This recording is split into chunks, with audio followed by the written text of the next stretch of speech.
themselves a bit of an advantage. Already, the Ashe going to be taken away from Leaper and the Sejuani ban. I kind of like this. We've seen a lot of first pick Sejuani. I kind of like the first ban Sejuani. Looks like we're not going to get some Freljord lore in this one. No. Not going to get the TFT comp as well. Heavy AD carry focus bans from DRX makes me kind of think they really want to leverage the pressure they have bot lane and look to gain an advantage there. See what Quantum Freaks up to continue with here. Rumble, still something that I think teams just need a permaban at the moment. It's so strong. Yep. It is our highest presence pick, and that will get banned away there. See if DRX ought to continue with bans towards the bot lane. Things like Tristana still open and available. I wouldn't mind just seeing a Tristana ban on blue, so you can kind of force out a Corki ban on red, and then you can have a different mid lane, which would be kind of nice. But instead, the Alistair are going to be taken I would away. love to see different mid lane. Yeah. But I think they'll probably just, if Tristana's up, they'll take it. So we'll see if Quantum Freaks up to ban it, or if they're happy just to trade Corki Tristana. We've obviously seen Tristana have the edge in that trade-off. We do know also that Quantum Freaks really love Renekton. I was actually watching LEC last night as well. They also love blind Renekton over there. It's like an epidemic at the moment. Well, see, they're even going to ban it. Yeah, they're not allowing it to happen. They care about the Croc. I mean, of course, it's Rascal, but now that Tristana comes in, you can answer with a Corki, which we've seen is inadequate. And it's a little bit of a rough situation here. Yeah, and the question is, what are you going to get with the Corki? I think people have gone like the Corki Ezreal is a popular combo. So maybe we see that come out in this situation as like a 1-2. They both had very similar spikes. Leaper has also been using Ezreal like a crutch recently as well. So it's understandable that he's going to be locking this one in, and hopefully he has a good performance here. Also, I said they have similar spikes. They have the same items, but Nidalee doesn't. They will lock that in, so looking for that early pressure. But DRX could just go for Tristana Ivan, which is such a powerful go. Thing to be noted, though, Quantum Freaks have a lot of poke, have a lot of range, so closing the gap for DRX will be important. It will just be that Corki lock-in, so heavy poke focus from Quantum Freaks, whereas DRX definitely going for the Death Pool composition. They have a strong front line with Cassante, they have a very strong scaling AD carry, and then the Ivan as well. I wouldn't have minded if Yehu had have locked in the Ziggs. I actually felt like yesterday, that composition that we saw out of Gen G was just so incredibly oppressive, and it looked almost impossible to play into. It is going to be first banned here, completely understandably. And Teddy has been a decent Ziggs player in the past as well, which is why I sort of bring it up. So really good heads-up ban, but a little bit sad that Cassante is picked up, because I feel like Cassante kind of a non-issue. I don't know whether Rascal's really going to be worried about being on Cassante or another beefcake in the top lane, as Poppy is going to be taken away as well. Yeah, I felt like maybe they had an opportunity to grab something there, but I guess they just wanted to get that stable tank in. Will be a Senna ban coming through. And I imagine that Quantum Freak's probably going to lock in Leona on 4. Yeah. So expect to see that. Although they could just take top and leave support counterpick, but I think Ezreal Leona's been such a strong lane. Seems likely you want to grab it, especially since DRX need engage themselves. Are we, is it like, can you still build Trinity Force Nidalee? Because theoretically, Quantum Freaks could make a full team of Trinity Force players, and that'd be fun, wouldn't it? Oh, that Vayne would have really been... That would have been an odd choice. You know, just when I saw those 4 champs in a row, I was like, this is not a successful draft phase. Terrible. Oh, I love this. I think Caitlyn Ivern is so incredibly strong. We did see it, the Ivern work for KT with the Kalista, but I think Caitlyn's so much stronger. And they need a tank. You may as well take the Braum. God, this is a disgusting looking composition from DRX. I will say my one concern is by going the Braum, you are lacking that engage into Quantum Freaks to outrange you. You know, they have a lot of poke elements. If Quantum Freaks play at a distance, it could be quite hard to force a fight onto them. So if DRX lose control of the game, might have a tough time. Angel's holding the Rakan. I think it makes complete sense. Really good matchup into the Braum.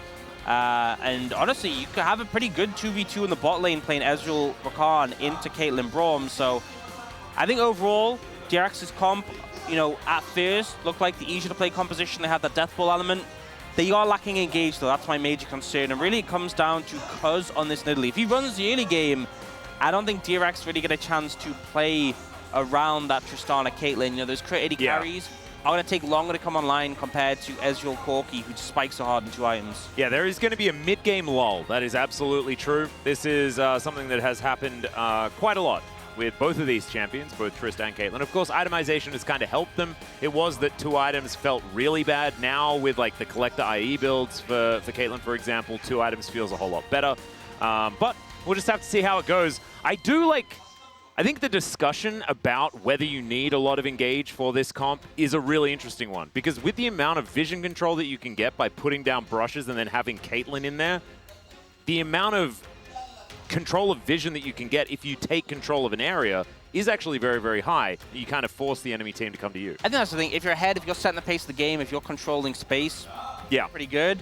But if the enemy team is the one who has set up around an objective and you'll happen to push into them to contest, that's where I start to feel anxious. And obviously, Nidalee can set a very fast pace to the game, so we'll have to see. Because obviously, we've often looked at him being the strongest player on this Quantum Freaks roster, and it's all on his shoulders. Yep, and he has absolutely no setup as well. Let's see how he's going to go as we jump into the Rift for Game 1.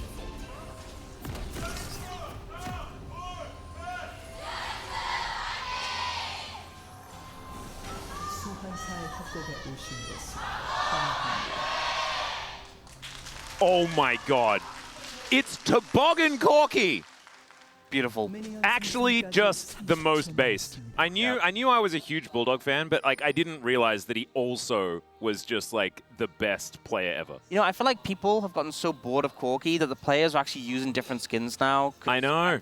I think it might have been Chovy the other day was using a non-Earth. Yeah, he was Corgi, right? He does like to, you know, sometimes use the biscuits. It's very sad that the package has gone away though, so because like seeing him carrying around a large crate of dog treats was so cute. Yeah.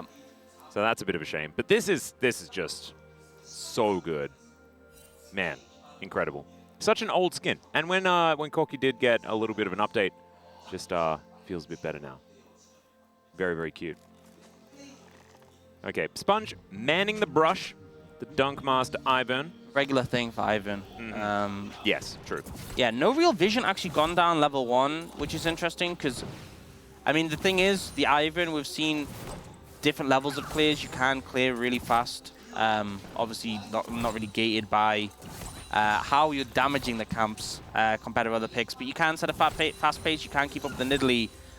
And because I think the ideal world is finding opportunities to challenge Sponge in his jungle and deny him away from any camps that he's set up from, find momentum in that way. I'll see how Cuz is going to go. Currently on his Krug camp towards the top side. Will be probably full clearing towards bot.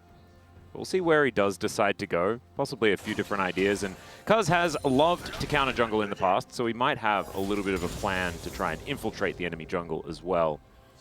Just have to see is Teddy's Caitlyn. This is a fun one. Something that he has played for a very long time. Of course, Teddy has played basically everything for a very long time. But when it's Caitlyn, a champion that has been very, very meta in the past, this is something that's a bit like riding a bike for this player. We'll see how he is going to go, whether he can abuse the laning phase much like he used to in the past on this pick. Yeah, and actually Leaper and Andal not really contesting the level 1, not really trying to step up. I feel like a lot of the Ezreals we've seen have kind of played around the fact that his level 1 is so powerful, just the Mystic Shock damage, but not really doing much to contest Teddy and Pleta right now. And are we feeling like Quantum Freaks are the ones that need to be setting the pace, that need to be controlling this early game and getting lane priority? Or do we think that it's kind of okay to wait until, you know, maybe level 6s start coming through? Like, what's the idea there? I mean, the level 6 spikes aren't fantastic across the board for Quantum Freaks, like, you know, Corki, Nidalee, Ezreal. Like, there's power in them, don't get me wrong, but they're not going to do that much. I feel like really they want to be setting the pace of the game. They want to be getting an advantage, because as much as I said, like, at the outrange, the poke element of Quantum Freaks, I think if they're going later and later and then they're even, it's going to get very scary very quickly. All right, now Sponge going to be able to grab a Rift Scuttler, spotted here as the Scryer's Bloom comes on through. Sponge is going to create some brush in a brush. Redundant, but we see it all the time. As Yahoo also, look at it's all just flourishing here for DRX on this map. And you know another thing with the Caitlyn headshot boost you get from being in brushes? Yep. It's super obnoxious. I know, that's why you need Rengar as well, so you can have full brush synergy across the composition, you know? I feel like Rengar Ivern is just one of these combos that, you know, we've obviously seen it very occasionally in pro, but it's like one of these nightmares where if you're in solo queue and the enemy locks it in, you just know you're going to have the worst possible time. It's one of those, like, it's really interesting because there are a lot of things that you come up against in solo queue and you're like, this is awful, but you never see it in pro. Like, it's I don't know why you can't figure out a way around it if all of these pros just seem to think that it's unplayable at the highest level. Yeah, like well, Master Yi, for example. Unfortunately, me and my teammates aren't quite as good as LCK players. Yeah. A little bit worse, you know, I'll say. So, haven't figured it out yet. If we find the solution to beating Master Yi, though, please let me know. Yeah, I will. Actually, to be perfectly honest, I only need to know how to beat Master Yi in Korea. Master Yi doesn't do anything in any other region. Well, I've actually had a strategy that's worked really well recently, which is I just ban it. Yeah, that's probably a good way to do it. I feel like that is a little bit of a cop-out. You know, sometimes you just got to try and get better. Yeah, skill issue. Yeah. Oh, okay, Cuz is starting with the counter jungling. So, found a camp that's been set up by Sponge, who is walking back over to grab... not ready to grab his wolves yet. Was going for the Gromp, and it's gone. Oh, no. Oh, okay. So he's going to be able to spot Cuz, and he will be able to take it. So his friends are dead now. Yeah, his friends are dead. That's very so sad. Oh, man. Wolves also, like, started sleeping before they even got back to their little house. Yeah. Very weird. In fact, you know, you were talking about lore. What's the lore behind... The Merc Wolves? No, when Ivan, like, clears. Like, I know that, like... Well, actually, that's what I was thinking. I was thinking that we should actually go into the Ivern lore. I think that that is something that's... we haven't been to Ionia yet. Like, that's kind of cool. He's Ionia? I mean, I guess that makes sense. Yeah. He's the Green Father. And he's friends with Lilia. That's what we know so far. That I figured. That I would have guessed. Yeah. I think he's got, like, there are some serious, like, Lord of the Rings vibes when it comes to Ivern, right? Like, it's like pretty much an end. Yeah, no. Is that kind of the theory? That's what I'm going into this with. I know nothing. You know nothing. You're just guessing. That's what I'm guessing. I just want to sort of add my thoughts before we get in there and find out the truth. Yeah, Peacemaker connects here. That's a great double knock up for Amandel. But Sponge coming in. That is going to be a cleanse needed from Leaper. And DRX, even though that was a great grand entrance, there's just not much of a damage follow-up, and they are able to get the Summoner spell. And also just the range of the Caitlyn, you know, the passive was still on Leaper, and you just don't really sort of expect for it to be followed up on, but Teddy able to lock him down. Couldn't risk getting the trap connecting, so had to cleanse. Ooh. Okay, Rocket's coming in. First grub is going to be taken. Rascal with the first roam over. And that is going to be Trigger Seed armed. And the second round of grubs going over to DRX. Very important that DRX do get some of these grubs as well. I mean, wanting to siege with both the Caitlyn and the Tristana is going to be really, really big. And if they can get spare time with the turret, they want to be able to take them down fast so they can create this map advantage that you were talking about is going to be very important for this composition. Yeah, absolutely. Taking down, you know, mid-tier 1 will be a huge priority for this team if they want to really take control of the map and set themselves up. Sponge just waits for his smite to come back up and smites away the Raptor camp. Yeah, about 5 camps down right now between the two. Do see a bit of a heavy trade in mid. But yeah, so Sponge, I mean, it's expected as the Ivan, you're going to fall behind the Nidalee, but obviously you have cheap items and your Ivan, so yeah, kind of basically get a redemption and you're good. Moonstone Redemption, that is the combo, and it is so broken, and especially playing it's like a poke comp. So easy just to kind of like hand wave it away. Yeah, just works. And we're going to see the time spent in the enemy jungle. Both players actually the same amount, just showing that Nidalee does just farm faster. And that's how it kind of goes as Leaper picks up this wave. Endel and Pleta are just going to face down one another. And Trisha Barrage is going to be blocked. There's a grand entrance. That's going to stop Teddy's back. But he is still at full health, and that is just going to deny the Cheetah recall there at that stage. Pleta doing everything to try and stop the recall cancel, but Andal just wasn't having it. Nope. And now they're playing pretty defensive here. They know their jungler's not there. Sponge with the slick Ivan moves. I'd have thought they'd actually be able to walk up now, but they're just concerned about the Nidalee's location, so they're giving a lot of space over Quandam Freaks, but they'd already taken the dragon, and Cuz had already moved along. Yeah, Teddy desperately wanting to go back. I think BF Sword Money certainly a good reason. but misses a wave as it does crash in. Yeah, bit of a hit. And because, you know, the impact of his presence on the bot side is there without him doing anything. And he just gets to go back to clearing. Now they're going to look to challenge. Yeah, Spear going to connect here. I believe Sponge in good position. And Rootcall are going to connect there as well. No one there to follow up. Yeah, it's kind of tricky if Ivan is there. Obviously, the value of stealing a camp that Ivan has prepped is pretty big. But if he's there and he has Smite, you don't really stand much of a chance. Yeah, you don't win. He prepped it, yeah. So, Cuz will try, won't succeed on that. It's just going to go to the top side and grab the Scuttle. And we've had a pretty quiet game so far. Kind of feels like it benefits DRX if the game is sort of slow and steady. Yeah, I think they're pretty happy with how it's going. There's still big spikes for Quantum Freaks to sort of lean on. So it's not like they're out of the game at all by any means at this point. But I think DRX happy with the direction things are going, especially since, you know, if they end up beating Quantum Freaks here, it would be a big upset. Yeah. So just matching them pound for pound with such strong scaling, gotta feel good. Well, this is just pretty telegraphed, but they're still going to send Daisy in on top of Leaper here. She is going to help tank up that turret for a little while, but she is going to be taken down. This is just a plate gank. Sponge comes down, tries to get themselves some plate money, and Teddy doing a lot of damage here to Leaper here with the Peacemakers. Doesn't have ace in the hole at this point in time. Yeah, so using that one on cooldown. Oh, this is, I remember when we had so much Cassante Aatrox, and they would trade ults and never kill each other. And it's back. Yeah, we're probably not going to spend too much time looking at top lane unless there are other champions up there. It's just how it's going to be. They're going to trade R buttons, then they're going to trade B buttons. Can he get it? Hey! That was beautiful. It really needs to be a slightly higher ring, though, I think, if he's going to challenge himself. Yeah, you know, he did a little jump, but he could have just stood next to it. Yeah. And just placed it in. Yeah, quite comfortably. Bit of a flourish there. Slightly unnecessary, but it's. I don't think it's about the functionality of the dunk. I think it's about the showmanship. It's not his fault. He didn't build the hoop, you know. Ooh, Pounce coming on through here as Yahoo could be in trouble. Sponge is going to be there, though. As Trigger Seed, Rootcaller doesn't land. And Spears going slightly wide. And Yahoo's going to be all right. Makes it out. Yeah, I think, honestly, Sponge could have just gone for the blind Q.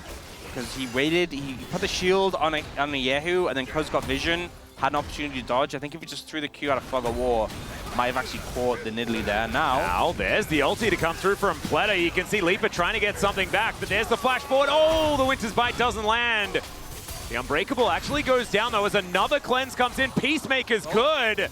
And Teddy's got the ult. Oh, no mana. Oh, just not quite enough. Didn't have biscuits there as well. I checked the inventory. I'm like, press it, but he didn't have any. Oh, so close. Plata not able to find the Winter's Bite on the back end. He's getting close to the mana Leaper, and he does have flash, like a flash headshot. Yeah. Ult, maybe? Oh, you could see him. He held onto that headshot, understanding that it was possibly going to happen as walks up, wants to get the plate, isn't able to.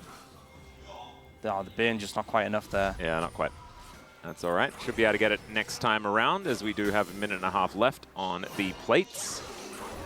You know, bot lane 2v2 going pretty good for Teddy and Pleta. Obviously, we saw some farm missed from Teddy when he backed off earlier, but still managed to pick up a bit of a lead. But mid, plates being lost heavily in this matchup. Bulldog having a really good time. Yeah, Bulldog's Skorky has been pretty good in the past, but Yahoo, I think, really struggling after Cuz found him out. And we saw then it was Cuz able to grab the 3 grubs there as well, utilizing that extra bit of pressure that the Nidalee does have. So finally, we do see Quantum Freaks pull out to a little bit of an advantage, about 1,000 gold as far as that is concerned, but there's also the fact that they're able to get the grubs, the fact that they're also able to get the Drake.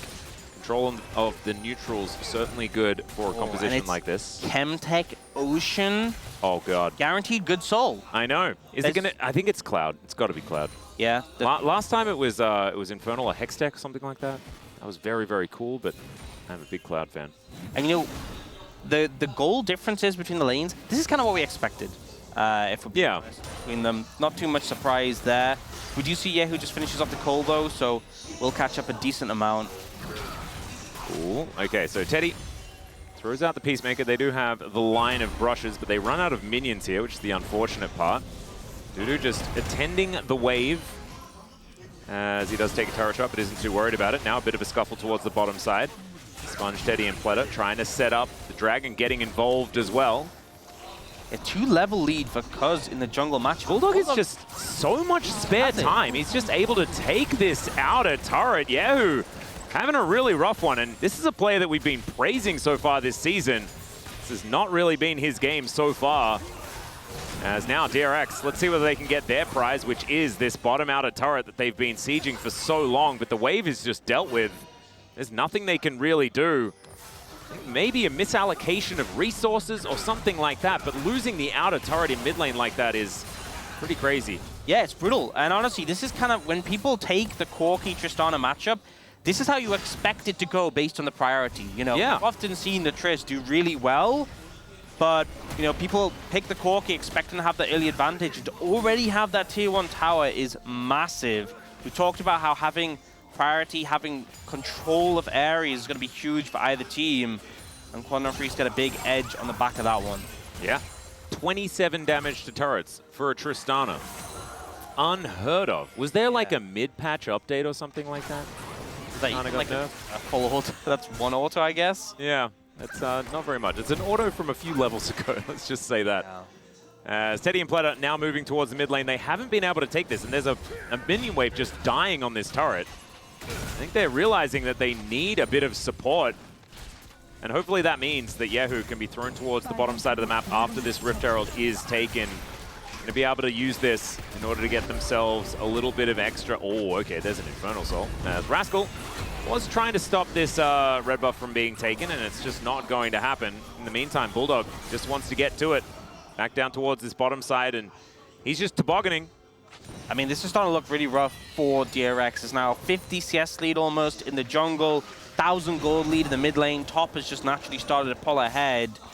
And right now you have a Caitlyn, the only person who's kind of ahead in lane. Oh. Yeah, Rascal going to find the all-out onto Bulldog here, who doesn't have Valkyrie at this point in time. Has to flash. Flash available from Rascal, and he's after Bulldog. Is this the solo kill king? And it is. First blood goes over to Rascal. Bit of a bounty as well from the farm, so big reward there for Rascal. Finds Bulldog, catches him off guard in the side lane. And a big, necessary influx of gold. Just when we're talking about how things looking a bit rough for DRX, Rascal makes a play. And Rascal, he's been waiting for this. It was that one kill. The last 2 years of sacrifice. Because he was known as the guy that just kills you. If you're in a lane with Rascal, you are dead. That hasn't been the case. Bulldog lured into a false sense of security, thinking that perhaps that wasn't him anymore. Rascal, let's have a look at it. 어디 무빙이었어? He probably knew. 나 근데 얘랑 한번 싸울게.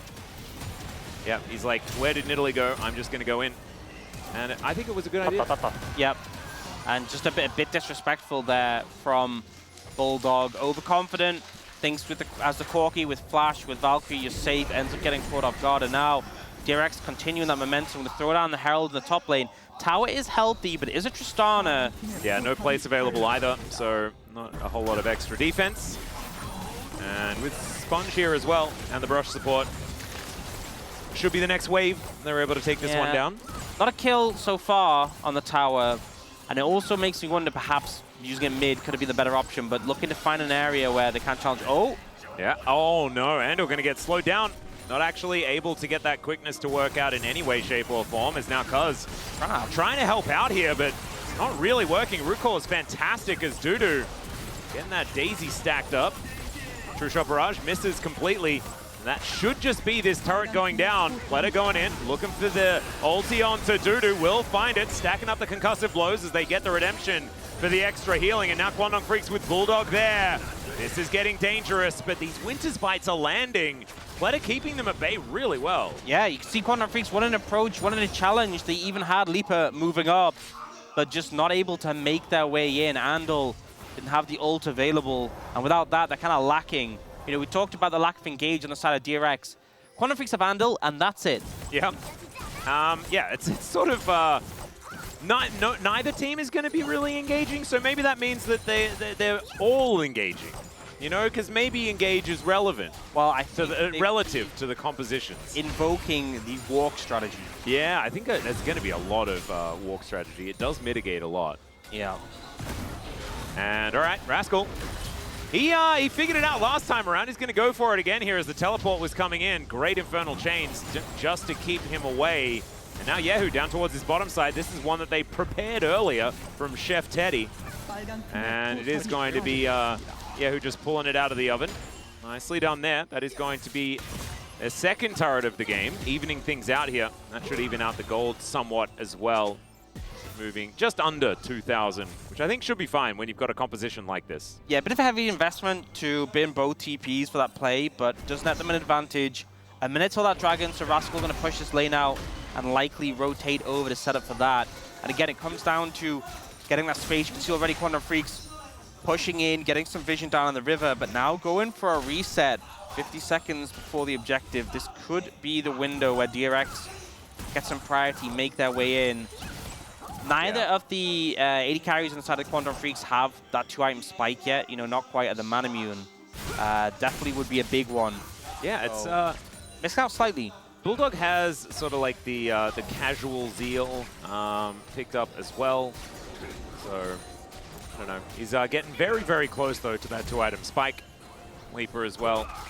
Caulfield's in hand, so he's very ready. So I imagine Quantum Freaks, I don't think they're going to be able to make it to those spikes. And is it just to give up this first Infernal so that they can fight at full strength next time around? Or do you just go for it? Because the trap line's being set up, DRX are in the pit. And that means things are very, very dangerous. Shield does come on through, as the spear is going to be tanked there by Daisy. Oh, they're doing this fast. Dude is looking for the TP. Well, this is the problem, right? This is trying to siege onto this composition that is difficult. There's a flanking teleport from Dudu. He's just picked up his items as well as Andal. He goes in, he's taking a lot of damage though, and there's not a lot of follow-up. The spear is going to connect onto Yahoo, though. Cuz steals away the dragon. He goes golden as well as the all-out comes in, but he's all out of there as Rascal just takes to the skies and will leave.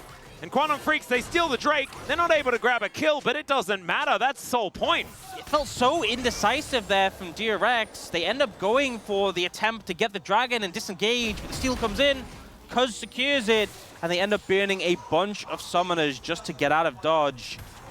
Not ideal. And we see in this situation, DRX is set up there, but the TP that comes in from the Aatrox really provides a lot of threat, and Rascal isn't there to really play bouncer. He gets into the pit, but already Planet and Teddy are quite low. They disengage. We see Yahoo jump out, and then Sponge and Rascal just have to flash away. Oh, I feel like another spear. The focus was on trying to rush the dragon, and as a result, they weren't really ready for the fight. And they end up getting neither the fight nor the dragon. And now they're priced in to having to get the next one. Yeah. We'll see whether they're going to be able to. As Mirror Mana now completed for Bulldog. Manamune done for Leaper here as well. And so it's going to be harder next time around. These guys just got very, very strong. Talk about these spikes all the time. Quantum Freaks, they're getting it done. Yep, and I think when you look at moments in the game where, you know, this might have cost you, that dragon's going to be the big one, because if they'd got that one, it would have just slowed down the pace of the game so much. Extra 5 minutes before Quantum Freaks can have Soul, extra 5 minutes before they can potentially threaten an Elder, and it just would have given a lot more time for DRX to play towards those spikes. Both 80 carries on 2 items now. Don't think they'll be at 3 by the time the next dragon spawns. Very unlikely that they will, so Quantum Freaks will really be on their big power spike then. Yeah. And DRX will have to try and navigate that. Wanting to get towards 3 items, especially with Teddy's build that he has right now. A little bit greedy for this stage of the game, but once he hits 3, he'll be extremely strong. As Ace in the Hole comes in, but the Mystic Shot actually enough to answer back, as now Rascal looking for Andal, looking for anyone after that flanking teleport did come in. Andal's going to get slowed down though. There's the ulti. Bulldog now not going to be there to try and change anything, and oh, Andal just gets out. Not able to get that last point of the concussive blows, and he's just fine. And you've seen the issue with the lack of engage. Now that DRX are behind, they try and force, but the Nidalee, the Rakan's so mobile. And the lack of engage, we're seeing the patented engage Braum come out, and you're reminded why it was not so down great. Upon, yeah. Yeah, I think when you do have Root Caller, it's easier for Braum to get in there, you know, a little bit, just because you have the extra sort of dash forward, but it's not, it's only a Band-Aid. It's a very small Band-Aid. If that's the selling point of the composition. Yeah, it's not really it, is it? Yeah, a bit of a rough one. Right now, Rascal down here towards the bottom side. He's pretty strong. does have a couple of items himself, building towards his Thornmail next, I would assume. Still behind about 40 CS, and that is Black Cleaver completed for Dudu as well, who should be able to cut through him. Crazy amount of farm from Dudu, honestly. Yeah. It's like almost 40 above the clock. This is kind of nutty for this stage. Yeah. He's just kind of had a chill game of farming, and he's definitely made work of it. And this Aatrox could well end up being a problem when we get to some of these bigger fights. A minute and a half until that dragon. You can see Cuz moving in, getting the Scuttle Crab. DRX going to try and set up a bit of a siege in the mid lane, but they really need this out of turret. Oh yeah, they do, but it's so healthy still. Yeah, they haven't been able to get to it. And Leaper has just made it his job to keep these minions away. Has been very successful at it so far. 1 minute until that Infernal Drake, and if Cuz is able to get another smite, and his smites have been real good, then this could just be insurmountable. It's going to be so hard to fight against this composition with so much damage and Infernal Soul. And I think this is the key moment. You know, 3,000 gold behind, big spikes for Quandon Freaks, potential to get Infernal Soul, and then on the back of that, if they win the fight, they get Baron too. DRX need to find a way to navigate this, and I feel like odds are definitely against them. Yep. True Shot Barrage going to be blocked there by the door. Pleta puts it up. And Leaper taking control of this area. You mentioned the range advantage. These Mystic Shots certainly working in that regard. All right, Rascal, let's see whether he can do it here. Does dash on over as teleport to come in from DRX once again. Flash for flash on that bottom side. World Ender now on cooldown, 17 seconds before. And I believe Rascal, didn't use the all-out just yet. So out of flash, but does still have the ulti, is now Sponge. Going down relatively low. Does have his redemption now built up. And they would love to get a pick. We'll see whether they can actually find one here as Pleta taking so much damage. Leaper matters into his own hands right now, looking good. And the redemption now on cooldown as DRX set up in the mid lane, but not around this dragon that has just spawned. Door goes up, True Shot Barrage, not a lot of joy. That is fine. Quandon Freaks winning this poke battle as Bulldog gets himself out of there. These health bars once again still very low. Pleta, I don't think he's an engaged Braum at this point in time. He is very, very low on health bar. And Dudu on the flank angle. Yehu going to be moving on over. Rocket jumps in. Let's see whether they can get the flanking Aatrox before he gets the flank off, as he is so incredibly strong. Finds the sweet spot onto Yehu. If this Tristana goes down, it is disaster. And it is exactly that.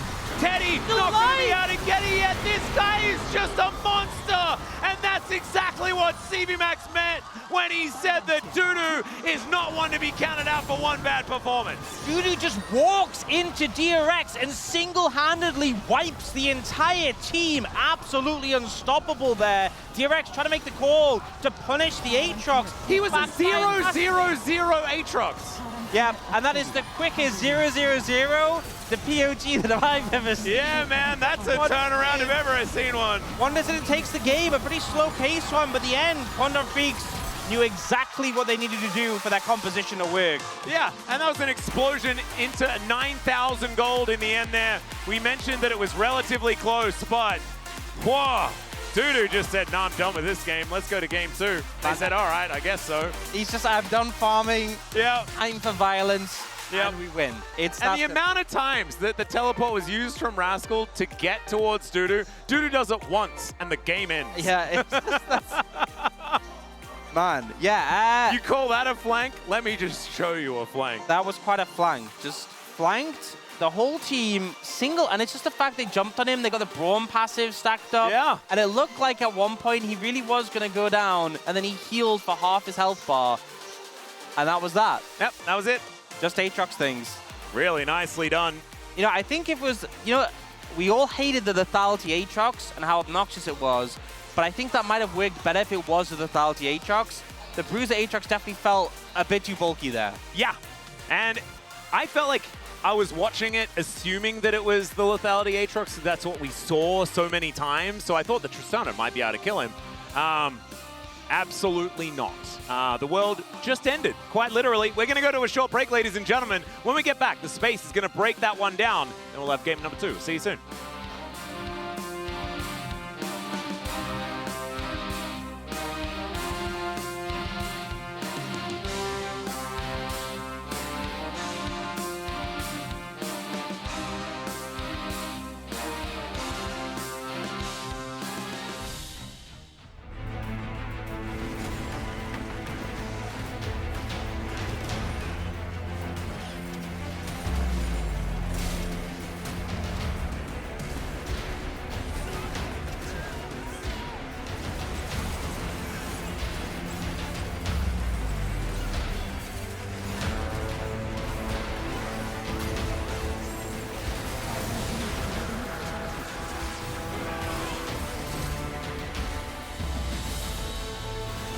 싸우지 마. 힐 줄게. 네, 많이 걸렸어.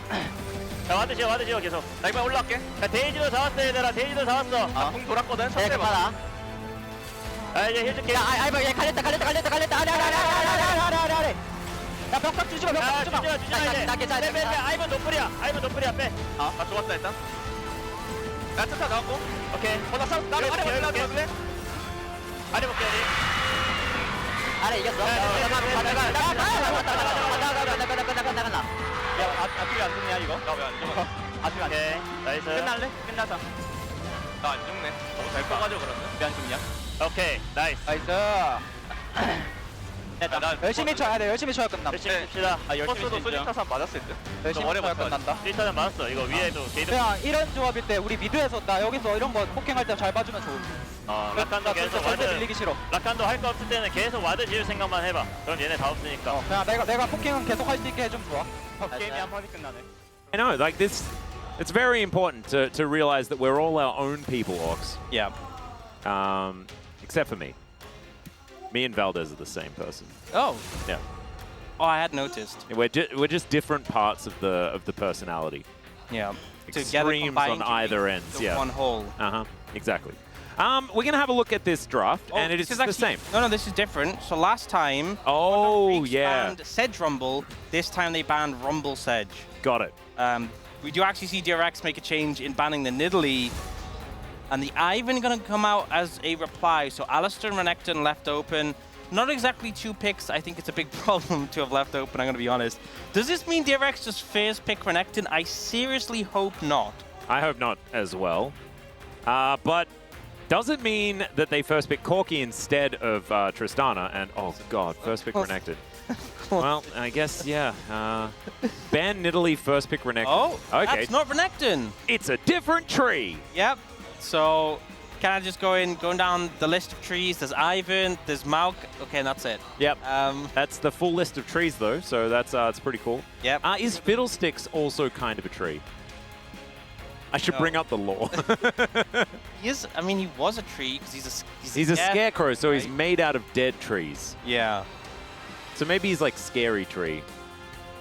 I don't know. We'll have to dig more into that. Tristana going to get secured by Quantum Freaks, and I'm a little bit concerned because Yahoo didn't have a good time in the lane. Yeah. And if you lose lane as Tristana into Corki, it's not great. If you lose lane as Corki into Tristana, it's boom. Yeah. The game is just over, as we've seen many times. So we'll see what Quantum Freaks want to secure here. Do they want to prioritize the Ezreal, deny that away? You're going to expect that this Corki is going to come out from DRX, so... They will definitely... Yeah.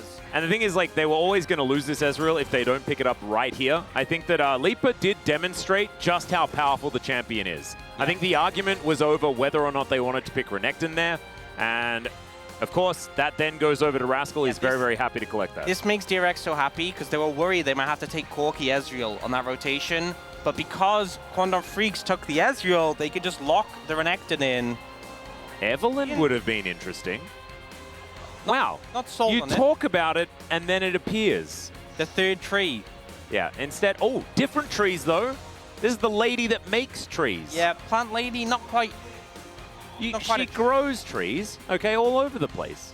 You know, it fits in the theme. Yeah. I mean, I guess they're not necessarily trees. Tree adjacent, I think we'll call it. We'll go tree adjacent. I'm okay with that.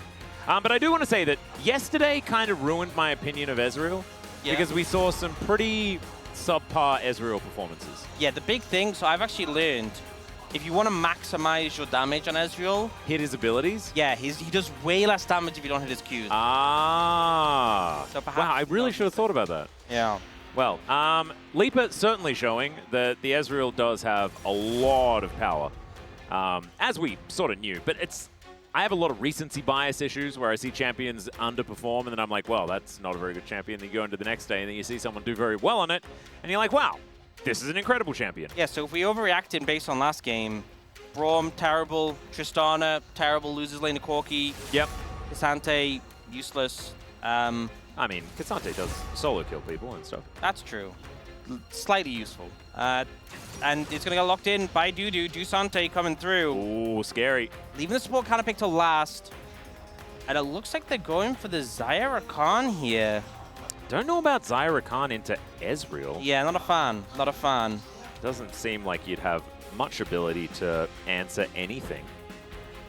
I think this is a bit of the problem, though. Just in the current meta, Ezreal is so strong, spikes so hard in the mid game, and has range. Honestly, I wouldn't even mind like a Kai'Sa Nord or something to close the distance. Yeah, but Kalista Renata is an availability here, something that DRX actually had trouble with themselves in one of their more recent matches. I think it was D+. And with the Maokai, not going to struggle as much when it comes to landing on top of people, connecting, finding a gauge, and also just the composition for Quantum Freaks not nearly as poke heavy, so won't have as much troubles. But looks like Teddy and Plata really wanted to win lane, win game on this one. And the question is, what does Andal take in this situation? Do you just go... Is it just Rel? Ooh, this would be fun. Because that's a lot of lane pressure. You can actually stand relatively toe-to-toe if you do pick this one up. I feel like you would go Rakan if you like weather the storm, take the L, but be strong in team fights. Karma is like, no, we're going to fight you. And they will lock it in. So Teddy and Plata, their call-out's been answered by the Quantum Freaks. Should be an exciting 2v2 in the bot lane. I really like it. I don't mind having the Zyra here as well. Like, once again, we're talking about engage and things like that. I'm looking at Quantum Freaks and I'm seeing not very much at all. But they do have the Ezreal that just kind of wants to sit back and poke. So maybe you just allow that to happen, and then when they jump on you, Stranglethorns goes down and everyone dies. Yeah, and I think the thing is the Maokai Renekton kind of get mangled a bit by the Zyra, so gonna have some issues there. But really, I think this comes a lot down to how the lane matchups go. Particularly, you know, we saw the mid matchup go heavily in favor of Bulldog last time. Can Yehu do better on the other side of the matchup?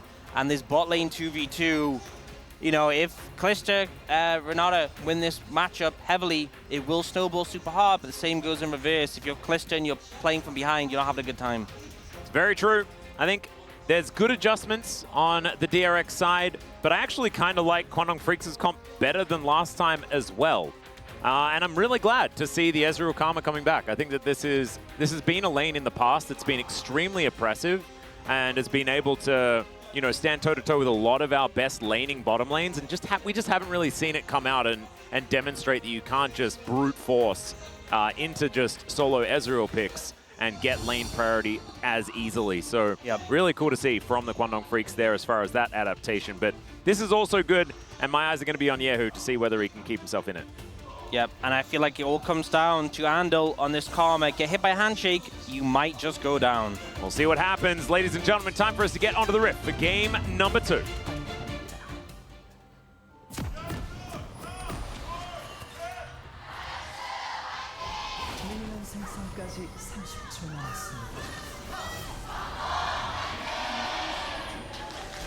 All right, Quantum fans certainly raising their voices here today in LoL Park, and actually feel like the fan representation so far in the LCK this season has been phenomenal.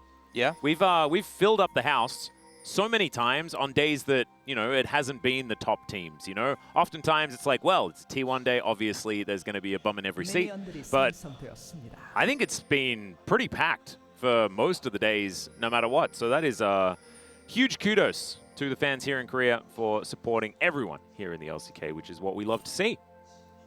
Absolutely do. Oh, DRX playing in that brush a little bit. Looks like they're going for something sneaky, maybe just a plant destroying. Yep. I've seen that strategy a bit where, I can't remember which game it was, there was that crazy one where a top laner just like ran in, got all the plants, lost all their health, but with... Was it Bin? Was it at EWC? I think that might have been it, actually. I think it was. Don't know whether it was Bin, but it was someone, and they just went in and they were very, very annoying for all the plants. And it was very funny. It was.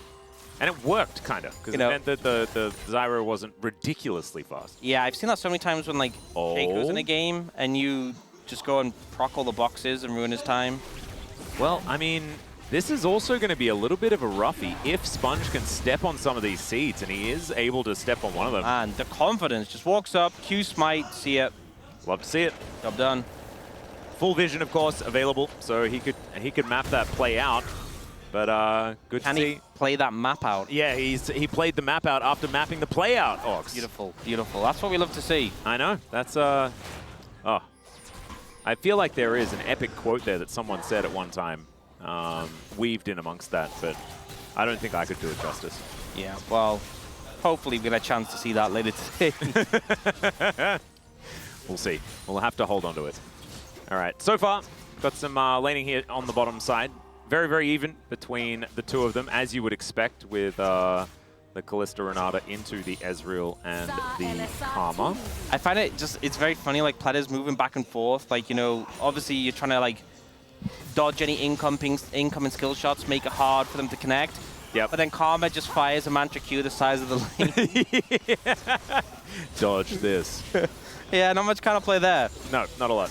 I feel like this is such a, like, I don't know, it's like a meeting of eras, right? As now Teddy and Pledder going very aggressive, trying to stack up these spears. Flash has to come out here, but there's a good handshake. Oh, Pledder goes for the opportunistic one. I thought maybe they could get a bit of extra damage if he had pulled him down, but instead goes for the stun, so there's no follow-up here. And CS and things like that still very, very even, but I think that the message has been received from the Quandong Freaks that maybe Ezreal Karma not quite as good as the Kalista Renata at this stage. It's so delicate, you know, if you do overstep, such an opportunity to be punished. And I think it was a great move from Pledder to disengage the play. They'd already traded up in sums. Teddy was ignited. Rather than risk it, you know, obviously, if you end up overcommitted, the Ezreal Karma is long range, can just poke you down as you run away. So they get the sum advantage, and we'll have to see if they can look to capitalize on that. Obviously, of all the 80 carries, I feel like Ezreal the one who suffers the least from not having his flash. Yep.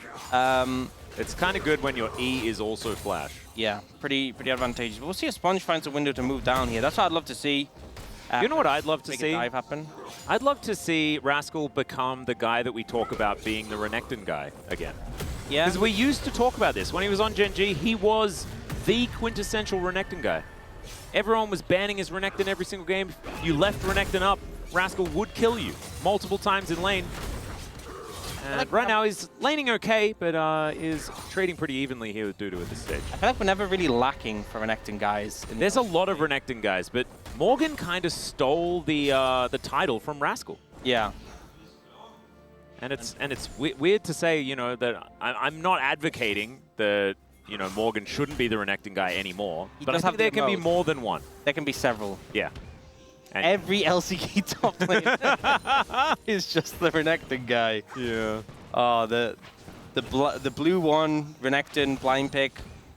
It's certainly something. It even goes in. Oh, okay. Rascal, can he actually find it here is the question. The answer is no, not quite yet. As now he will hunt Dudu down. Only one ranged minion still up, as at least the turret doesn't get too mad at Rascal. Just going to clear out that wave, go for a very comfortable recall as 4 and 7. And it's only Canyon that's won with Zyra. That's I find it so funny that we were talking about Canyon being the only one with permission to play in Italy. Maybe he's just the only one with permission to play anything. As, all right, Bramble Smash going to bring Andal back in there as Teddy, he's been bailed out and he didn't even need to. He wasn't going to prison. He's fine. Keep that money. It's that easy. You saw Teddy getting poked down a fair bit prior to that play. Obviously, Leaper and Andal trying to apply that pressure, and you have to be so consistent with the poke to keep a lane like this at bay.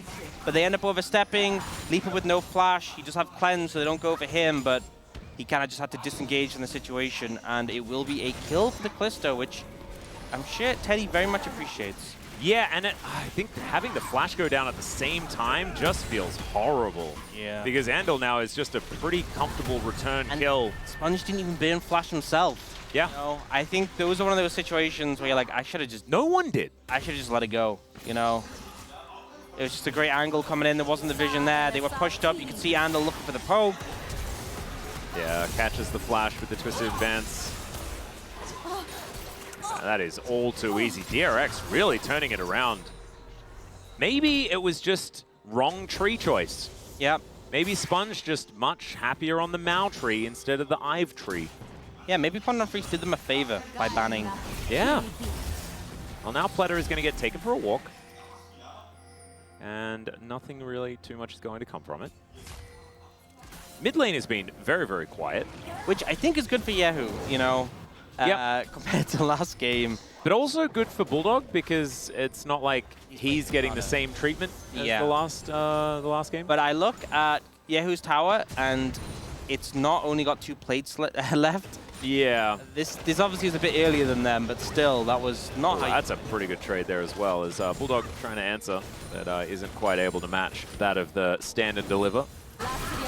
As all right, Stranglethorns comes in. That is going to earn them a Fate's Call. Plenty goes back in, as I'm not entirely sure about that one, but True Shot Barrage isn't going to hit the mark. I respect the confidence, but yeah, probably just wanted to dip out of that one. Just on a burning heal as a result of the aggressive re-engage attempt. All right, Yahoo still with a health lead here in this mid lane. Based on what I've seen in this lane so far, Bulldog is looking for an angle to jump on Yahoo. Yes. Well, Phosphorus Bomb goes wide. As he always is. Yeah. Okay, not too much happening just there. As Teddy and Pleta look to move over to help out grabbing this dragon. That is a lot of damage with that Mantrid Q from Irondil. Yahoo's moved down though. And I think this should be Drake priority going over to DRX, unless Cuz can get on in here. There's a handshake, though, as the Nature's Grasp comes down, and Andil, nowhere to go. He is very, very dead. Sponge even holding onto this dragon in the meantime. And that is 2 swift ones to come through from DRX so far, both of them onto Andil. Tough time here for the young supporters. Okay, Rascal getting engaged on here by Dudu, who just gets stunned up. Yep, all has to be burned by Rascal there just to get the rage building up, get the extra bit of health, but... This reminds me of what you were talking about last time with the both top laners press R. Yeah, and they go nothing home. happens. Yeah.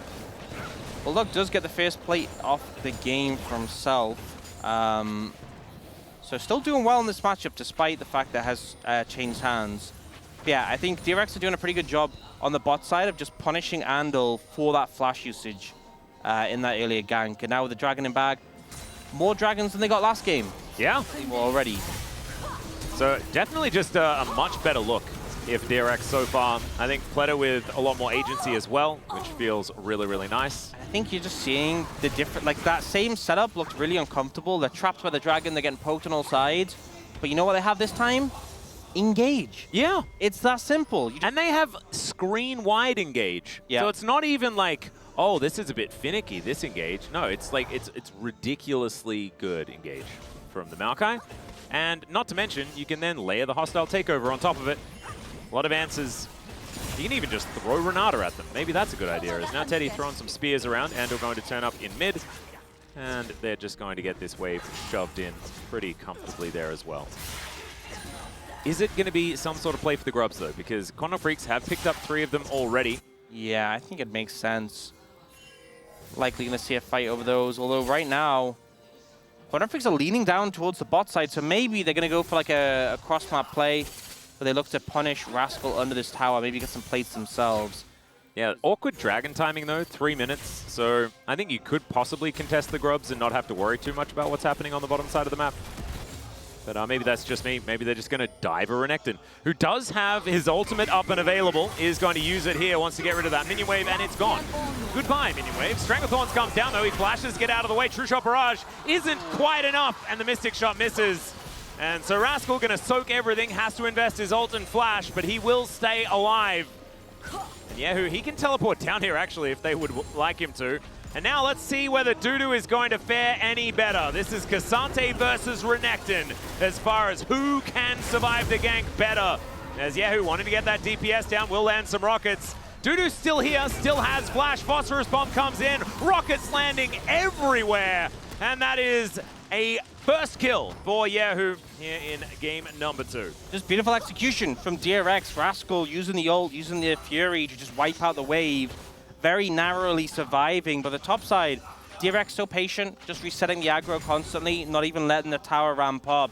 And they are rewarded with a pretty solid advantage so far in this game. It's looking better. Yeah, this is a big turnaround here from DRX. Maybe just not quite as comfortable with these Ivern compositions like some of our other teams are.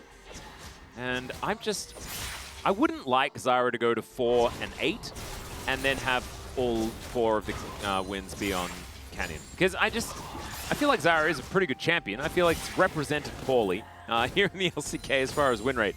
So let's see whether Cuz can turn around this performance here. You can see already 20 CS ahead, doing that Zyra thing where you clear out the jungle very, very quickly. Whether they can find these team fights is going to be the question. As now Dudu picks up a plate for himself. Yeah, who just wanted to chase him away. He's going to at least be able to do that. Dude, we should be fine. Yeah, gotta be a bit careful. I saw recently a Xante solo kill on Corki. Oh! Side lane. Yeah, not too long ago, so gotta be cautious about the potential of that. Okay, I must have missed it. Wait, hang on, no. I was there. Teddy and Bulldog. It's going to be a different 80 carry matchup here in this mid lane. And Teddy realizes that he doesn't like wearing the explosive charges. He's going to go on home. Crucial Barrage. There's the No poke. door available anymore, so at least Leap are going to be happy about that. Yeah, Dragon up at 50 seconds is an Ocean. I mean, DRX at this point probably hoping for a good soul. I do feel like it's a little bit tricky. You know, if they get onto the Dragon, very easy for Andal to sort of, Quantum Freaks to like arrange around them from all sides and just start to land some poke in. I think that's kind of like the worst case scenario. If you're in the Dragon Pit and Cuz gets like an ult that hits everyone. Yeah, no, exactly. I think it's sort of very different than what DRX had last time around, right? Like, they want to be in that. They want to be occupying that space. Whereas now, DRX do not want to be occupying space together at all because of, yeah, the Stranglethorn's value being pretty ludicrous. I feel like it's also, like, going to be hard for DRX to play out that comp the way they want it to, though, with the fact that they want to throw down the Nature's Grasp and they do want to pile in onto a single target, you know, and try and take them down. They don't have a massive amount of range. Yeah. All flashes available for Quantum Freaks, though, so very... absolutely have the opportunity to flash away from the Maokai and disengage, but it looks like it'll just zone them away. Yep. We get this. Pretty nice zoning ultimate there as now DRX looking to try and get their way out. Teddy taken down to about 50% as Pleta. I don't know about that direction. That one's illegal. Still, he's just able to walk it off, and it's a Hex Tech Drake. Oh, man, that is some back-to-back pretty intense souls. This is what you want. I mean, if DRX get this one, it makes their jobs so much easier. If any skill shot, you know, a Corki Rocket or a Spear from Teddy connects, all of Quantum Freaks get slowed, and you can just easily walk at them. Yeah. Leaper is trying to leverage that Trifle Spike and apply some pressure mid. Ooh, Teddy taking a lot here and isn't even able to get that cannon, as we could see. Good sidestep there from Bulldog, who's now just trying to take the fight to Yehu, as Bulldog decent buffer, and he gets his way out. Gorgeous play here by the Tristana. We've seen pretty good Tristana play recently, and that's going to go on that list as well. Nicely played by Bulldog. Still had to use the flash. Yeah, does a good job there. Trader Summoners.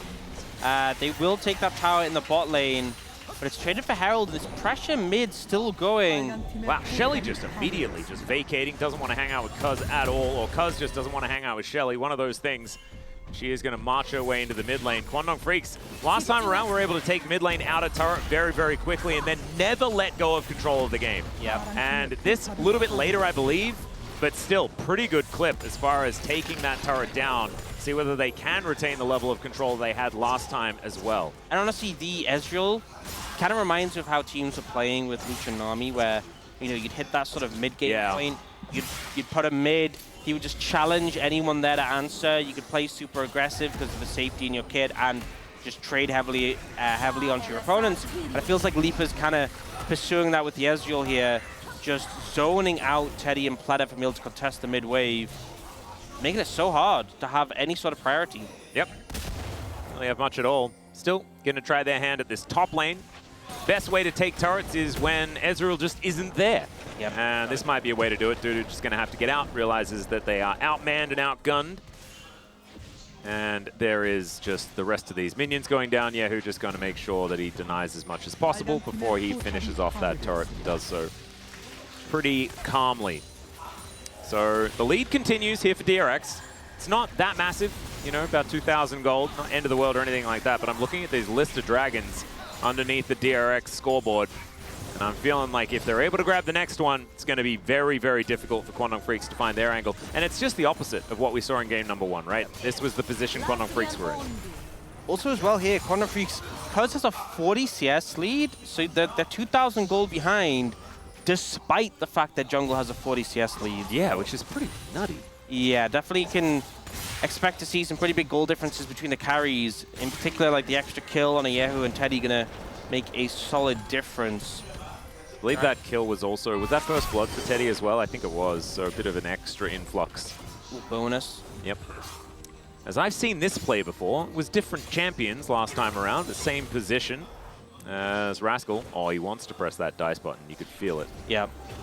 I feel that's 90% of Renekton gameplay. It's just you want to go in, but you know you shouldn't. Yep.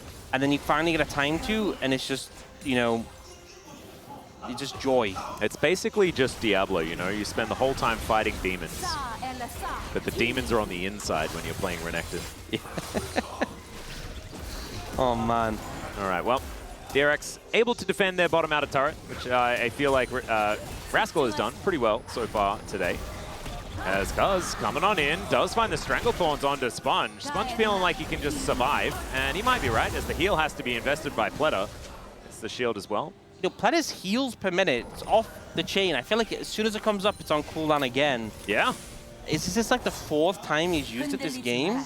He's been looking at the healing meters and realizing that he needs to be top of the charts to feed his ego. Actually gone Slay as well. We haven't seen Slay for a while. It's been Celestial opposition in most games. Yeah. I guess maybe the theory here is that like Ezreal and Zyra. Oh, Rascal sets up the slice and dice. Let's see whether it's going to be enough. Has to flash the Grasping Roots, understandably, as Yehu's there as a substitute, going to come in to defend the outer turret himself. But 27 seconds, and we've got a dragon. DRX do have the ability to contest zones pretty effectively with the Nature's Grasp. Yeah, Cuz getting some good poke down just as they have to push in and phase check. The plan's doing a lot of work with the Leandries. Yeah. You see Dudu take that tower on the top side. Rascal's just going to try and pick up a wave mid, does have TP. I think that lack of flash of the Renekton can be a bit of a hit. And no, that's just the Tristana's TP, but presumably Dudu's going to TP in now. Yeah, Dudu's does come in. He doesn't go for any flank angle, but he finishes the Jack shows. This guy is very, very big. As now, Bulldog, possibly a target. He's going to blast cone in with the rest of the team. Nature's Grasp to now come on through. As Rascal has the flank angle with a Buster Shot immediately. Gets rid of him. Hostile Takeover does nothing. That is going to be the secure soul point for DRX. And now they're just going to take their leave. Yep, beautifully done. You know, they go for the, I believe it was the Rend into Smite, secure. Able to just grab that one before Quandon Freeze can do anything about it. Disengage from the fight. They knew it was a little bit of a tentative one. They got what they wanted out of it, and now on Soul Point for a Hextech Soul, pressure is ramping on Quandon Freaks. Oh, Teddy actually able to do a fair bit of work there, stacking up the Q into Leaper. Like that one. Now going to be able to keep shoving this one out. So I feel like, I don't know, the time spent in the coach's booth for DRX, very valuable. Absolutely. And you can see in this situation, big thing with DRX being on the Dragon first, they can stack up the spears from the Rend. We see Rascal look for an angle coming in here. And here, yeah, Sponge did a good job of securing on the Maokai. You know, not against the Nidalee this time, who obviously is one of the best champions of securing neutrals with that execute on the Q. And it's just been, once again, not the fastest paced game between these two, but just kind of a reverse of the previous game. And once again, I think we're just seeing that in this matchup between these two players, Corki is better than Tristana. I guess so. No? I think, you know, Chronicler said it on the space earlier that there is a lot of fidelity, a lot of nuance to the matchup. Yeah. A lot of depth.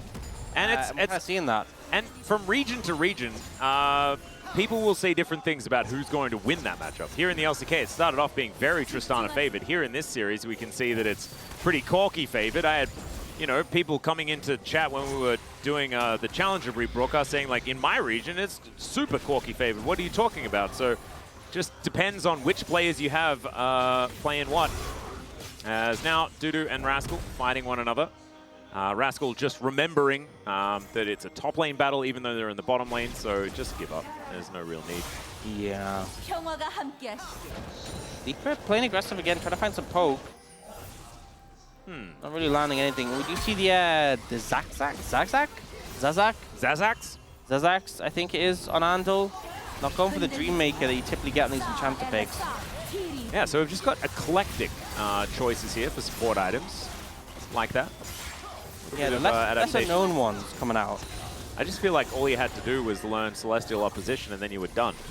That was just basically the support role in a nutshell. You know, there's exceptions. Lots of enchanters go Dreammaker, and that's it. That's basically got it. That's all we saw. Right. Well, I'm gonna have to, you know, brush up, you know, on the Zazax tech. Oh, yeah. So we can see some more of that as the wielder himself making his way back out onto the Rift. And it is now going to be the task of turning our attention towards this Baron. You can see that DRX do have a fair bit of vision here towards the top side. It's only been alive for 2.5 minutes. Still a very dangerous prospect to start it up. But with the secure that DRX have and with their control of the area that they can put out with this Maokai. You know, I'm going to be honest. I feel like, honestly, Quantum Freaks need to do something desperate. Really? They're not that far behind, but I feel like with this Dragon coming up, it's getting really scary. If they lose Hextech Soul, the game might just end up being over. And this Corki is approaching 3 items going into that fight. I think they need to find a way to navigate this. Oh, Teddy. Oh, that's a lot of pressure. They fumble this Dragon, the game might just be done. Yeah. Terminus actually completed here for Teddy as well. Not going for the second item, Rageblade. It's actually kind of cute. Doesn't need the ramp up. Can actually fight in bursts a little bit better as well. It's kind of cute.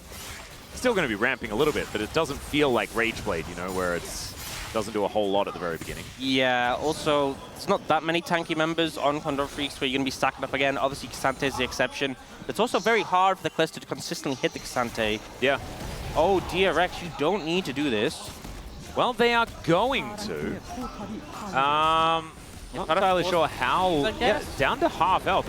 That's a Nature's Grasp, but Cuz just kind of walks past it here as the Baron's just gone. Oh, they just get it. Yeah. So that was fast. It is a Leandri's Maokai and double 80 carry. So yeah, I guess that's it. Yeah, it felt risky with Cuz coming over, but he didn't opt to go for the flash over because if he... And Bulldog didn't teleport. Dudu didn't teleport. No one actually decided that they were going to try and fight for it. I think the thing is, Quantum Freaks would obviously focused around the bot side of the map, around the Dragon, didn't expect the Baron play, and if Cuz flashes over to steal, then Quantum Freaks lose Dragon. Yeah, they lose Soul. Even if... Oh no, they might lose Dudu here as well. He's going to have to mitigate the handshake. Oh, it goes off afterwards, and there's the flash from the K'Sante. Oh, still, Quantum Freaks, they are going to start off this Dragon, and DRX are instead going to use their Baron to take this mid lane out of turret. And to be perfectly honest, I think this is a genius play. They can take the next Drake, still threaten the Soul. They're only giving up one, and they can now get map control off the back of this. Unless Leaper says no. He does take a fair bit of damage back here as DRX can potentially move towards his top side, but the answer is a minion wave now taxiing down the mid lane.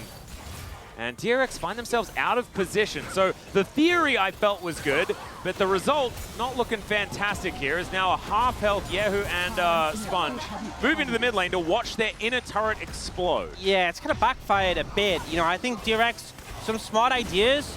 The Baron obviously pick up great, but kind of backfiring a bit there. Just the end of the play, not going as well as they'd hoped. There's a lot of things where, like, the theory is good, but in practice just doesn't quite work, you know? Yeah, well, actually, we're not in practice. We're on stage. Oh, right, yeah, sorry, in stage. It doesn't really have the same, On stage, yeah? On stage, yeah. Thank you, G-Sun. Yep. But I think in practice is actually a real thing. It's just, I think you might be thinking of different versions of practice. Yeah. I was talking about in a doctor's practice. Oh, right. Yeah, that's what I meant. Who out of Quantum Freaks do you think would be most likely to get, like, medically qualified? Bulldog. Yeah. Yeah, I feel like Bulldog has it in it. He does play all the mages. They are the Thinkers champions. You know? Yeah, and I also feel like Bulldog just has that face, that expression of a doctor. Like I would be happy to take news from Bulldog. Yeah. You know? So I think that he's started off with an advantage there. He has the edge. Yep. As he's now doing the opposite of what a doctor does and doing a lot of hurting to his opposition. It's understandable. DRX still with this Baron for another 15 seconds or something like that. Baron power play, though, is not exactly the best. Yeah, not the greatest value on this Baron. Well, let's see what they can do as Nature's Grasp comes on down and does basically nothing. As oftentimes he'll use it to try and take a turret, as Stranglethorn's going to be used just for fun. It just feels like both junglers are like... Oh, well, that's a quadra value True Shot Barrage. Sponge is like, look how useless my ult can be, and Cuz it's like, I can do it too. Yeah, yeah. And then Leaf Hold like, my beer. Leaf was like, well, I'm going to get some value from mine, don't you? Yeah. And, okay, DRX, the Baron play made sense. Execution really backfired. The gold lead has kind of evaporated. it's actually closer in terms of gold than it was before that whole passage of play. Yeah, and also where we don't see DRX with a Hextech Drake, right? We don't see them with that Soul now rotating around. And if the game continues to move in the direction that it is, Quantum Freaks might be able to set up for the next one. And then the next one gets even harder, right? So DRX maybe lost out on that window. So taking that gamble, taking the Baron, and then trying to push that advantage further forward, losing out on that mid control really was a disaster. Yep. Quantum Freaks making a good decision after a bit of a mistake, letting the Baron go. And now, you know, we're kind of past that main spike we talked about with Ezreal, but I feel like with the buffs that he got, the amount of power in his Mystic shot, it feels like he just doesn't fall off like he used to. As long as you're hitting the Mystic shots, you just do so much to Oh dear. Handle is going to be able to Mikhails himself like Captain Jack. That was pretty nice. Yep, that could have been very dangerous. We will see the sapling do a fair bit of damage, but he's still alive. That's the key thing. Yeah, it's a bit of a nuke. And he has a doctor on his team. He does, so he should be all right. It's going to be A-okay, don't you worry. Sponge just attending over here. We do have this red buff being contested. Should be secured here by DRX. There we go. Sponge going to lock that one down. So that is going to be red denial. Not going to see that rotating around Quantum Freaks. Could give DRX a bit of an edge here. 1 minute until the Drake is up and available. And Rascal is dealing with this bottom minion wave. Get their ducks in a row. Get things in order. You can see there is a line of vision for Quantum Freaks towards this dragon area. They have done their homework. Yep. And so I think it's going to be pretty honest in the 5v5 as we get towards it. Big spikes coming in. Just seen Bloodthirster picked up by Teddy. Wanting to mitigate some of that poke. Leaper probably going to have his as well. Yep. LGR finish for Bulldog. Yehu, though, who had that 3-item spike, picks up a BF sword, but doesn't finish a completed item, so not really as much of an advantage as before. Yeah, it does, you know, stacking up the extra AD is certainly still good, but IE would have felt really nice in this position. Does still have his teleport up and available, but I don't think they're going to be able to buy enough time. There is going to be 10 seconds until this Drake is now. Cuz has to flash. Pleta gets over the wall, though. Teddy with the delivery, and that is the jungler. Oh, Cuz. Oh, no, that is going to cost them the soul. Love the confidence. Now, if Quantum Freaks want to stop them, they have to win a fight fast. Oh, they certainly will. Buster Shot is decent there as Bulldog keeping them at bay, but Teddy says, nah, you're going to have to try and jump your way out of here. They pile on in. Sponge is down so low, and now it's a free-for-all on the Dragon. 400 health, and it's Yehu that locks it up. Now they're all slowed, but Bulldog, can he get the work done? It's, oh, God. The amount of damage coming out. Still, Bulldog will survive, but it's Hextech Soul for DRX. They did exactly what they needed to. Quantum Freaks pull the trigger to try and respond, and they end up getting a couple of kills in return, but they can't stop the Soul. Rascal doing a fantastic job of zoning them away from the Dragon. And at the end of the day, the gold lead is insignificant, but the Dragon advantage is. And I just love the confidence here. Cuz walks up to face check, follows with Teddy's flash. Pleta, patient, gets the red buff auto down for the slow, gets the handshake. And then it becomes this sort of desperate attempt to stop the Dragon. And now they're going on a Baron. Speaking of desperate attempts, Orcs, this is a tough one. Quantum Freak's not going to fully commit to it, though, as you can see. So the Baron will reset. True Shot Barrage once again sails on over. DRX, they managed to stop it. That is exactly what they needed to do. I'm just going to say it for Quantum Freaks. That is the sort of play you have to try it, you have to risk at this point. Even though the gold lead's small, the Hextech Soul is so hard to play into that I think they should go for things a little bit risky. You know, start at the Baron because... I don't think peeling off it was the right call, though, because that's the same vibe, right? You can't really fight them either. Yeah, and here you see the focus from Judo on a Sponge is fantastic, but then Rascal says, okay, jungler dead, I'll make sure they can't even approach. Forces them to disengage so Yehu can secure the Dragon. Trades his life for it, but job done.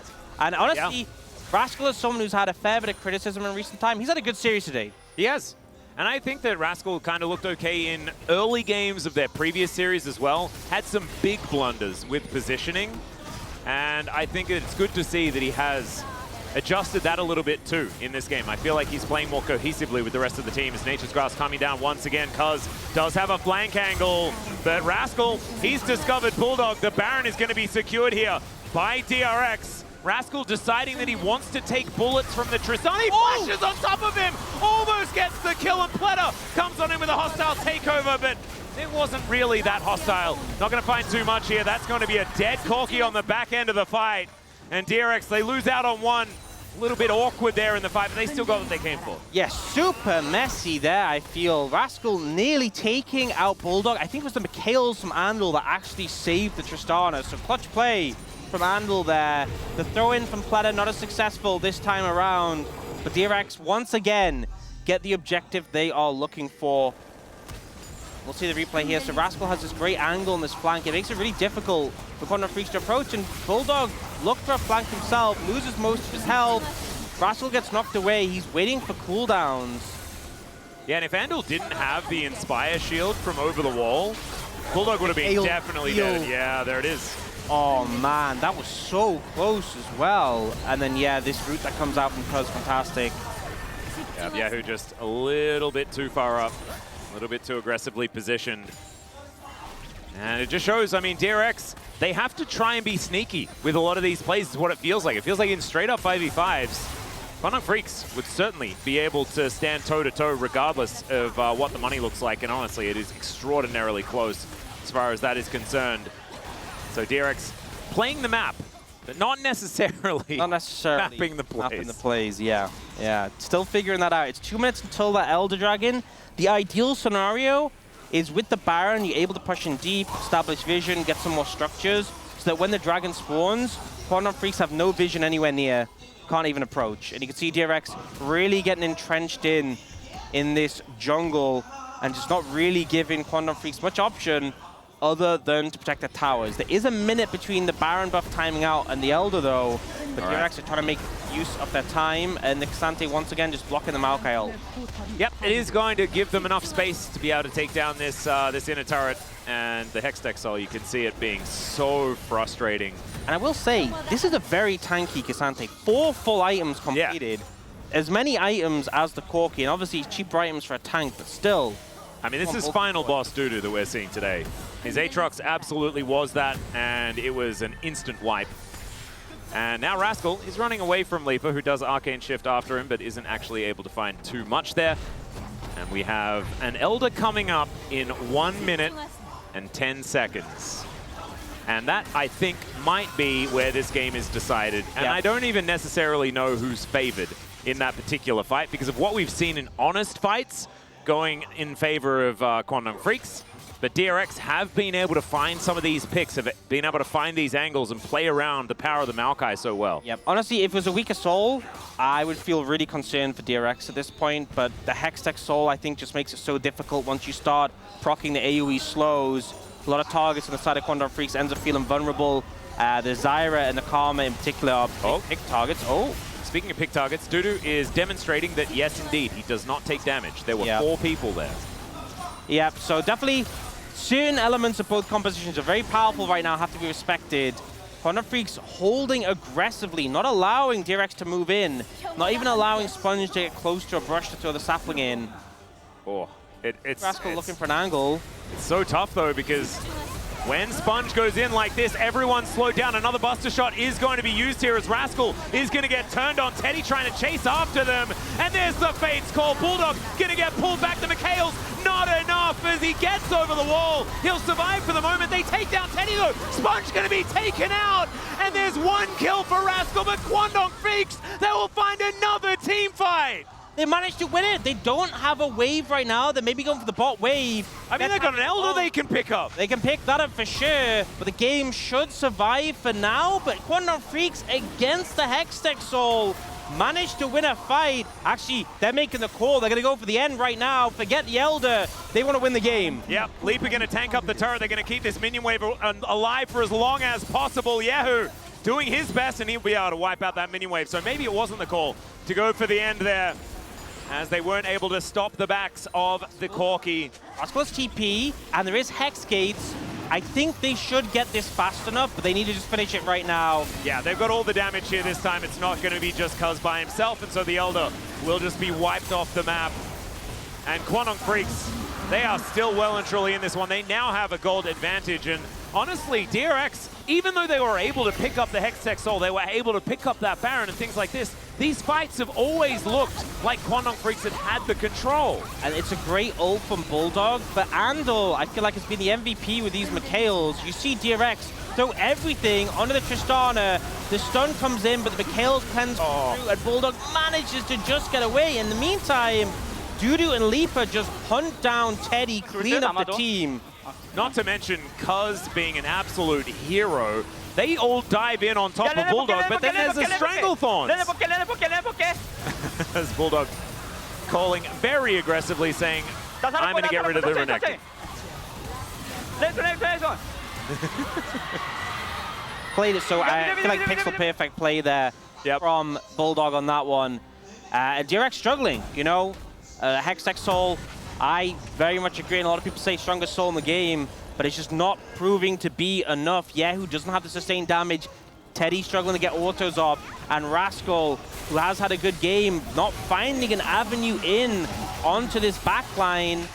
Baron going to be secured. Baron and Elder in hand now, and DRX just need to try and defend. Oh, Bulldog is a lot of slows. He is Tristana, so he should be all right. As now they've got 3 minutes of Baron and 1 minute left on this Elder. They should be able to break open the base. Dudu, long way away, does have teleport to get here if he wants to get there a little bit sooner. Not going to opt into that one. And I swear, I mean, 4 items now completed for Cuz. They're not necessarily the highest of damage items. A lot of utility, though, has been built in. They'll do their job. He does a lot of work, as now Nature's Grasp going to be used more on the defensive ebb here from Sponge, as even that explosive charge doing so much work here. Quandong Freaks, they will just move on in. Just pop that turret. And that's inhibitor number 1 going down. True Shot Barrage going in, and DRX just looking a little bit like headless chooks right now in their own base. Not quite able to figure out where they can bandage this one. They'll lose 2 inhibitors for it.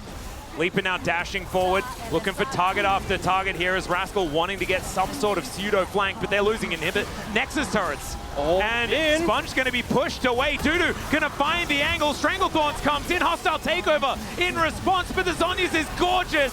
The bailout going to come on through, and Teddy, he's just going to die. Dudu not going to fall in time. And there's the 2-0 for the Quandong Freaks. I thought it might have been their demise after a couple of losses, but this was a clean 2-0.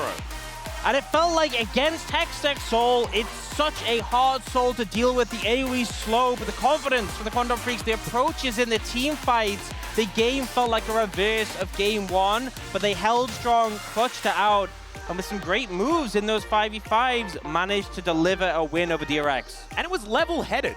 That's why I say clean 2-0, because even though there were moments where they fell behind, there were things that they gave up that we thought maybe they shouldn't, and DRX actually played a much better game in Game 2 than they did in Game 1. It was just never ruffled feathers here for Quandong Freaks. They just played with a sturdy head on their shoulders, and it worked out extraordinarily well. Dudu, I think, absolute hero today.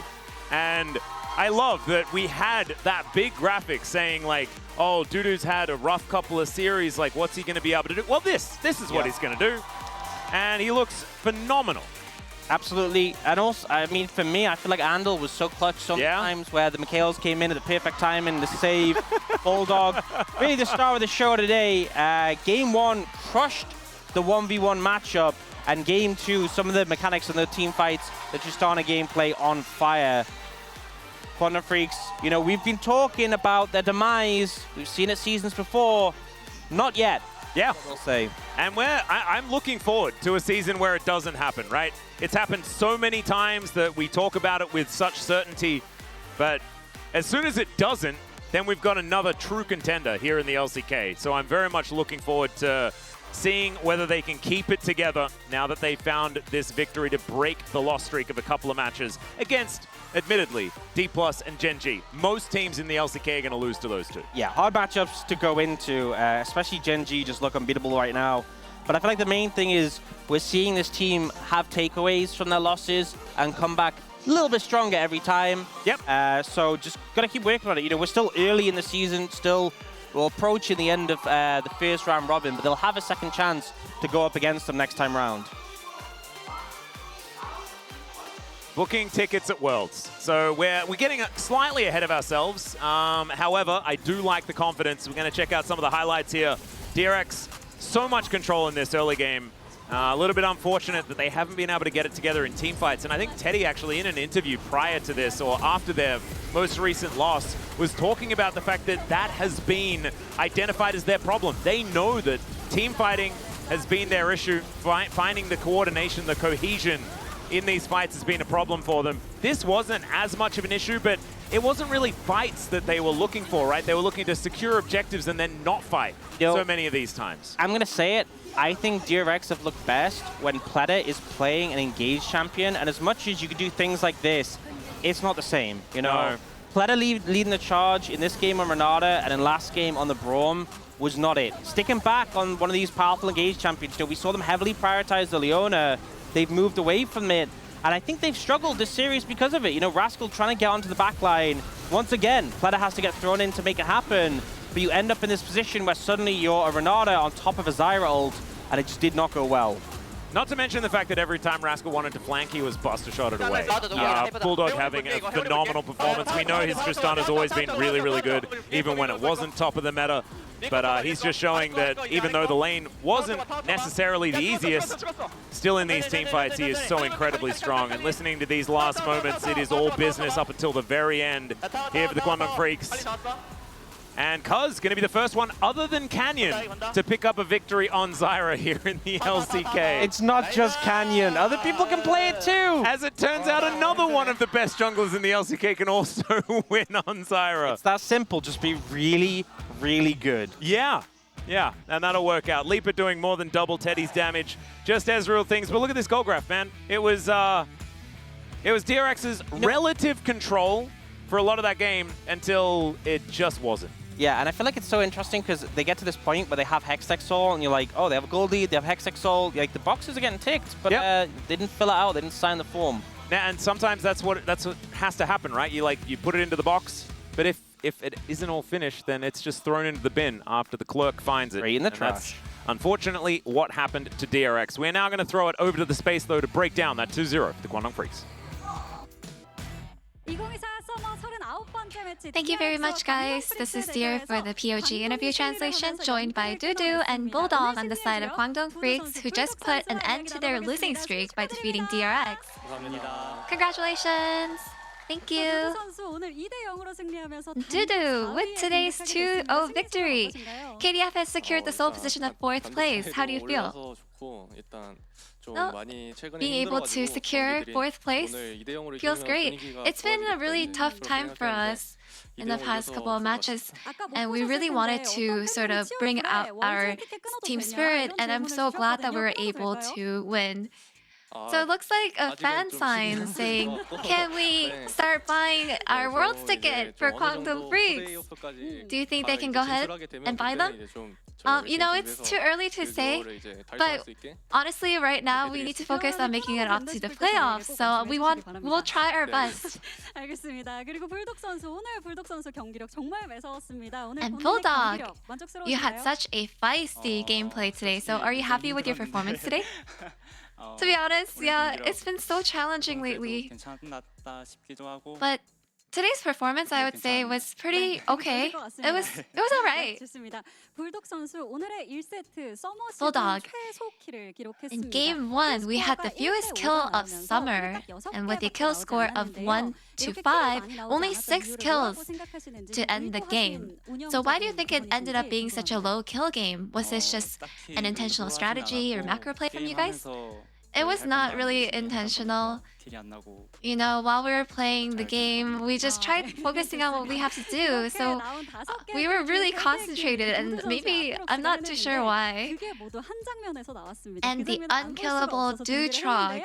Let's take a look at this replay over here. Can you walk us through what happened here? So we pushed bot. And because the enemy was so rushed into getting to the dragon, I think we were just trying to skirmish here, and I got really lucky being able to survive and win this fight. So from the mic check, it looked like you thought you were already dead. So yeah, I actually did think I was dead, but the moment I killed Tristana, I told myself maybe I can actually survive. And so is Aatrox just OP, or is Dudu's skill shots just on point? You know, Aatrox has been buffed lately. And just because I was so skilled in game, I think just being able to have so many items actually made me play so well, and I think that's why I was able to survive in the end. And yeah, you were solo pushing bot turret and regrouped for the Drake team fight to secure the decisive edge. So where did this macro play come from? Yeah, so we noticed that the enemy just tried regrouping as 5 to try to open up a team fight. So we tried to sort of look at a window to win the team fight. And I think we sort of baited the enemy's tendency to do that. So that's why I pushed bot and then tried to open up a team fight. And so from CV Max's interview, we can tell how much faith he has in you. So his quote was, you know, Dudu has done so well over 100 times, and just because he has slipped up once or twice doesn't mean that I'm worried. So how do you feel about that? I think from my last loss, I think that's what he said. And I'm just so thankful that he has so much faith in me, but I don't think I'm really at that point yet. I have a lot to work on and a lot of room for improvement, so I want to be able to reach that level. And Bulldog in game 2, you took out your undefeated Tristana pick. Wow, it looks like the fan sign says Bulldog is one of the top 3 most handsome people in the world, and he is listed among 2 actors. What do you say? You know, no comment, you guys. Let's go back to talking about Tristana. And it looks like you are 6-0 with Tristana and also got all 300 POG points with Tristana. So are you simply the number 1 Tristana? Or are you just someone who stands out? You know, my Tristana pick, I believe that I don't think I will ever struggle against playing with anyone in the world with my Tristana. So what do you think about his Tristana, Dudu? Yeah, Bulldog tends to get a lot of kills with his rocket jump. So his Tristana is definitely reliable. And so Bulldog in game 2, your team took Ezreal and Karma, but the early game didn't go too favorable for you. But it seemed like we always saw you aggro the enemy proactively, so what was your game plan? Aside from the K'Sante, they didn't really have a front line, so that's why I thought, you know, my job is to sort of aggro the enemy, and that's why I was playing really aggressive. And so with how Kwangdong flipped the game around, it happened around your fantastic mechanics. So let's take a look at this replay over here.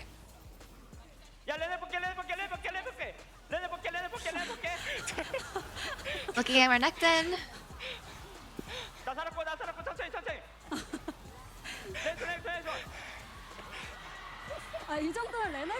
I'm alive.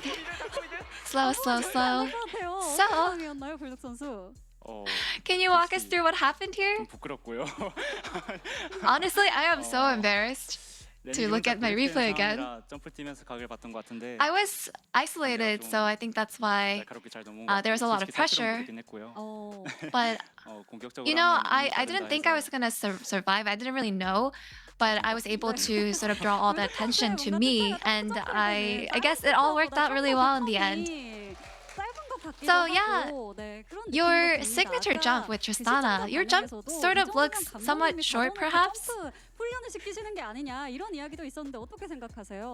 So a lot of people think that maybe CV Max is making you just practice Tristana jumps all day. You know, I do tend to use my jumps a lot just to bait out the enemy. And because of the reset and the cooldown, I try to utilize it as much as I can to survive and proactively take part in teamfights. And next Wednesday, you'll face Hana Life Esports as the last match of round 1. So how will you prepare for that? Lately, our performance had been not really up to par. So it's so valuable that we were able to take this 2-0 victory today.